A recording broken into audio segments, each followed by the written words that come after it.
Okay, so Greg Thompson with Accelerate Action Coach Business Coaching. And today we're talking to Chloe Bratvold with the Candlebar. Chloe, welcome. Good to see you. You as well. Thanks for having me. So we're going to talk about the Candlebar. Let's start out by you telling me what it's all about and how people can enjoy your products. Yes, so we're similar to a bar, however, we're candle focused. So similar to a candle store, however, it's all made by the customer, our guests. They choose a jar based off of their price point, the look, also how many ounces. So bigger candles have a longer burn time. They then go through our 75 cents. They choose their top 4. They mix 2 to 3 to make a custom scent, but we, the scent experts, kind of help them create a good blend that we're going to get a good scent throw and a good product at the end.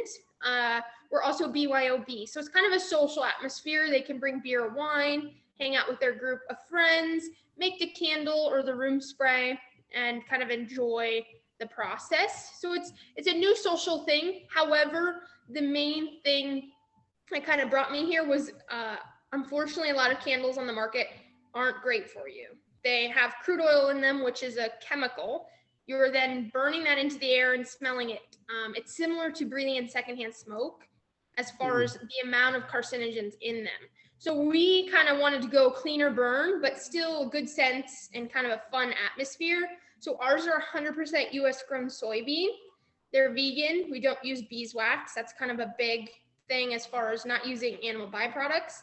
Obviously bees are an insect, but still similar.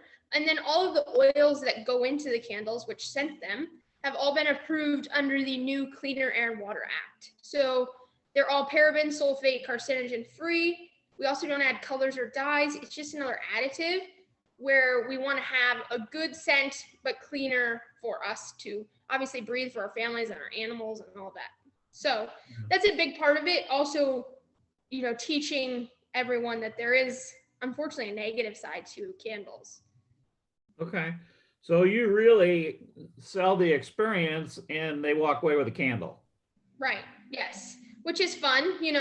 It's something fun to do with your friends or your family, but also a product that you're likely to use if you like candles. Yeah. So how long has Candlebar been up and going? So we opened on Black Friday of 2020, so last year, which is crazy to think about. Just opening on that big of holiday in general was kind of crazy, but really almost 9 months now, I believe is the date. So we're going to have kind of a big, hopefully a somewhat of a gathering, not a gathering, but a ribbon cutting and things like that, because we weren't able to do that last year. And kind of go out with this new year, hopefully with new and exciting things here. Okay.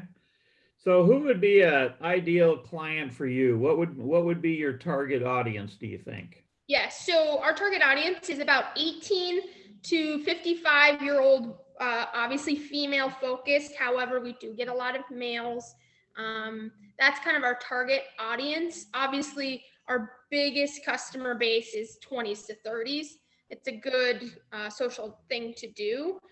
We do get a lot of couples, families as well. So it's a good date thing to do. It's a good anniversary, with the every year is a new item, whether it's cotton. I know I've had a lot of gentlemen in, I think it's year 16 is wax for, the material for your marriage. So they're all kind of like, what do I do? They can make their wife a custom candle, right? So that's kind of fun as well, but mostly females from that age range. Sure. So how long does the experience take? How long so they come in, they make, how long are we talking? Yes, so if it's less than 6 people in the group, we usually say 30 to 40 minutes. If it's more than 6, it tends to be more of an hour, just because the scent selection can take some time. You normally don't smell 75 different things and have to make a decision. And then obviously the larger the group, there's usually more socializing. So it takes a little longer to get through the process. So that's kind of our general rule of thumb. One thing to note is the candles need to cure following. So the wax is hot, then they need to sit for an hour and a half to 2 hours to cool and harden. Okay. All right. So let's talk about your team. Tell everybody about your team and how many you have and what all their jobs are. Yes, so I'm the sole owner. It's just me, myself, and I. Actually, when I opened, I was like, ha, I got this. I'll never need employees. I even, on my business plan, I was like, I might have one, maybe two. I thought I could do it all, really. So it ended up that that was not the case, obviously. And there is a saying that I've been told, and I try to tell myself over and over is, if you're working in the business, you can't grow the business, right? So if I'm constantly customer focused, I'm never going to be able to kind of uptick or move the needle at all. So that was kind of a big thing. And I even noticed that within the first month. I was literally just like chasing my tail, even ordering inventory and things like that. So I have 5 currently part-time employees. 3 out of the 5 have full-time jobs. So they only work here. Most of the staff really only works evenings or weekends. Otherwise, it's me during the week. Depending on reservations, obviously they work more, but I consistently have 3 people on Saturdays, 2 people on Sundays, and they range, most of them, 20 to 30 hours a week, honestly. So it just depends on the week. And obviously, as we go into fall, I plan to bring on more because it gets really busy on Saturdays. So. Sure. Okay. So if someone is interested in doing this, how do they get a hold of you? Obviously, it sounds like you're not just open for walk-in business, so they need to call ahead. Tell us about that whole process and how to track you down and stuff. Yes, so we prefer reservations. We really require them for groups of 4 or more.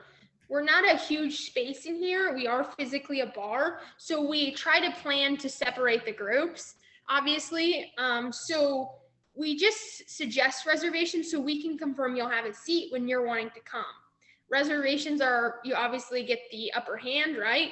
Whereas if a walk-in comes in and I have a group of 10, unfortunately that group of 10 gets to come because they have that reservation. So it's really more for the customer to be confirmed that they'll get in when they want. You can email, you can call, you can DM. We don't currently have a online booking system just because of the ebbs and flows of every week being so different. In case by case basis, we also do private. So like this coming weekend, I have a group of 15. They wanted it to be private.